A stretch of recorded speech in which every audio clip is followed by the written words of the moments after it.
Keir Starmer recently addressed the public following the tragic attack in Southport. However, his statement has left many British citizens and MPs unconvinced. His response, some argue, fell short of addressing the deeper concerns surrounding the incident. Meanwhile, the pressure is mounting. Home Secretary Yvette Cooper faced intense scrutiny in Parliament today.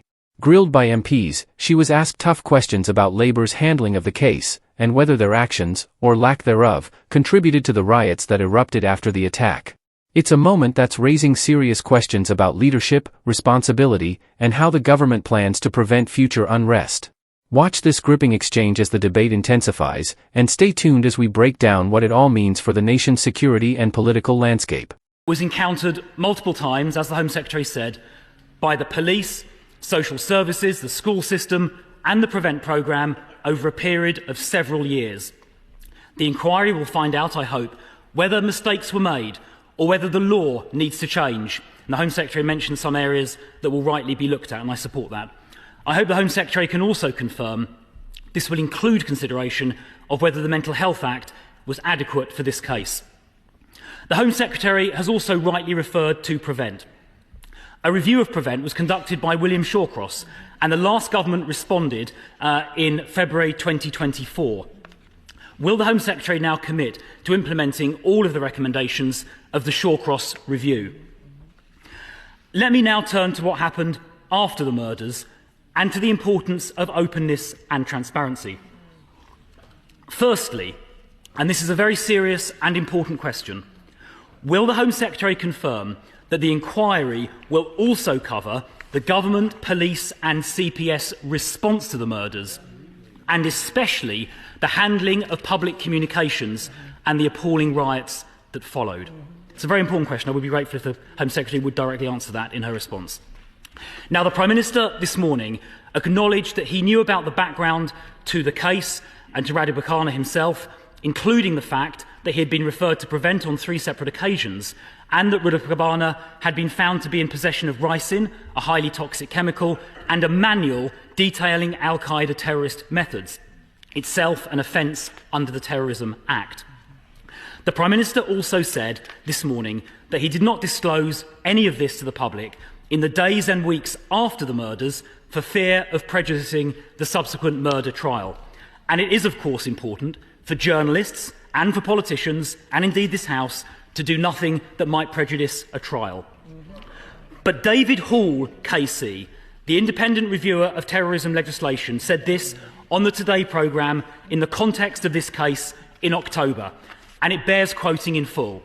Jonathan Hall said this: "The government has to be aware that if there is an information gap, then other voices, particularly on social media, will fill that gap." He went on, "If there is any information you can give, put it in the public domain, and be really careful you don't fall into the trap of saying, 'We can say zilch because there are criminal proceedings.' Quite often," he said, "there is a fair amount that can be put into the public domain." Jonathan Hall concluded by saying, "The police now realise that just saying there is a charge, we can't say any more, is not going to cut it these days." So the independent reviewer is saying that the government and police can put some material into the public domain without prejudicing subsequent trials. And in fact, on October the 29th, Radu Bakana was charged with possessing the ricin and the terror manual. That was then made public. So if it can be made public in October without risking prejudice of the murder trial, it follows that it could have been made public in August without prejudicing that same trial. Background facts on other cases over the years have been made public after arrest and before trial without prejudice, and the shields relating to 2 of those cases are in this chamber. So why did the Prime Minister not make public some of this background information in August when he knew it, when later disclosure of that information in October demonstrated such disclosure could be made without prejudice? And why did the Deputy Prime Minister on July the 31st dismiss as, and I quote, "fake news," those saying there may be further facts to come out? Let me just briefly, Mr. Speaker, before concluding, explain why this is important.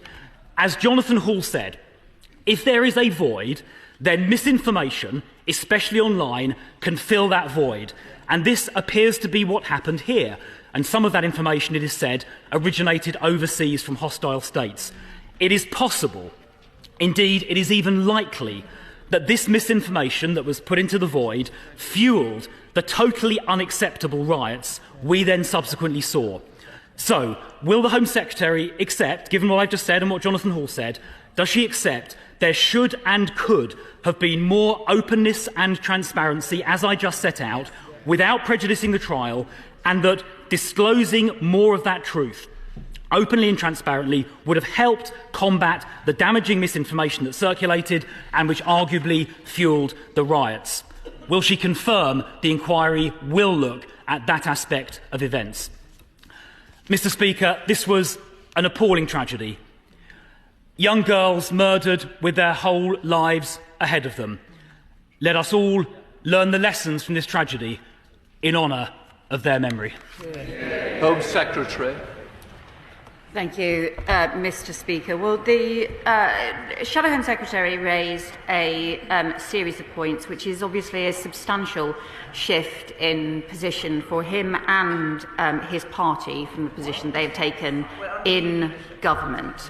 He asked about whether the status of the inquiry. I can confirm it's going to start quickly on a non-statutory basis in the same way that the Angelini inquiry did, but I can confirm it will be given whatever powers it needs, including on a statutory basis, so that it can get any information that it needs.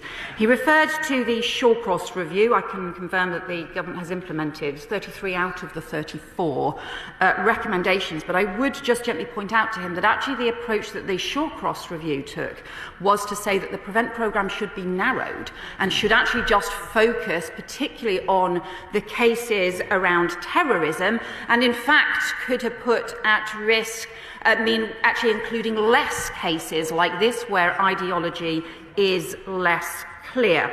He then raises the issue about the information that was provided, and he will know that the Contempt of Court Act was set out in 1981. Jonathan Hall has indeed highlighted the problem of disinformation online, social media actors who are not bound by the same rules that the police, the media and the government follow. And he refers, for example, to the name and the nationality being provided, which in practice they were in this case, after misinformation appeared online. But ultimately, he has also said all of this is governed by the Contempt of Court Act 1981, and the Law Commission is reviewing that. But it is not for the government to ignore the law or the advice that we are given when justice for families is at stake. And let me point out to him that the previous Conservative government did not publish information before the trial about the PREVENT referral for the perpetrator who killed Sir David Amess. None of us criticised them for that because none of us wanted to put at risk justice for Sir David's family, nor did they publish information before the trial on the PREVENT referral of the asylum seeker who killed Tom Roberts. In fact, they didn't even publish that after the trial. It only came out in the inquest. And the minister, who even after the trial refused to answer my questions on whether they knew that he was wanted for murdering 2 people in Serbia when he was allowed to enter the country, was the current Shadow Justice Secretary. Now, we have been keen to publish the information on PREVENT referrals from the start, but throughout, the advice to us has been clear. And if we had ignored the advice that we were given from about the case that put towards us and about the information that the police and the CPS were working through in order to get justice, and if as a result a killer had walked free, no one would ever have forgiven the government or anyone else. The most important thing is to get justice, and then once justice is secured, to make sure at this point the questions are answered about what went wrong and why 3 young girls' lives were lost. That is the question he should be focusing on right now. Do you think Labour's response to the public outrage following the Southport attack missed the mark? Was it enough to address the pain and frustration felt by so many? If you believe they could have done better, or if you have your own perspective on how things should have been handled, we want to hear from you. Show your support by liking this video, and don't forget to share your thoughts in the comments below. Your voice matters, and together we can keep the conversation going.